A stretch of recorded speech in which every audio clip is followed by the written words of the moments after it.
మిత్రులందరికీ భోగి శుభాకాంక్షలు. అయితే ఈరోజు మనం చెప్పుకోబోయే అంశం ఏమిటంటే భోగి పండుగని ఎందుకు జరుపుకుంటారో ఇప్పుడు మనం తెలుసుకుందాం.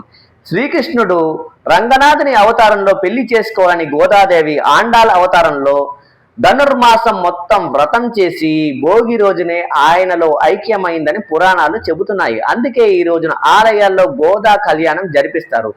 వామన అవతారంలో ఉన్న విష్ణువు బలి చక్రవర్తిని పాతాళానికి పంపినప్పుడు ఏడాదికి ఒక్కసారైనా సంక్రాంతికి ముందు భూలోకానికి వచ్చి ప్రజలను దీవించి వరాన్ని ఇచ్చాడు. ఆయన రాకకు స్వాగతం పలుకుతూ భోగి మంటలు వేస్తారని ఒక నమ్మకం. పూర్వం ఈ రోజున వర్షాలకు అధిపతి అయిన ఇంద్రుడిని పూజించేవారు. పంటలు బాగా పండినందుకు కృతజ్ఞతగా ఇంద్రోత్సవం చేసేవారు. రైతులకు పంట చేతికి వచ్చే సమయం ఇది. కష్టాలన్నీ తొలగిపోయి ఇల్లు ధాన్యంతో నిండినందుకు సంతోషంగా పండుగను జరుపుకుంటారు. అందుకే దీని భోగాల పండుగ, భోగి పండుగ అని కూడా అంటారు. వీడియో నచ్చితే లైక్ చేయండి, షేర్ చేయండి, సబ్స్క్రైబ్ చేయండి. Thank you very much.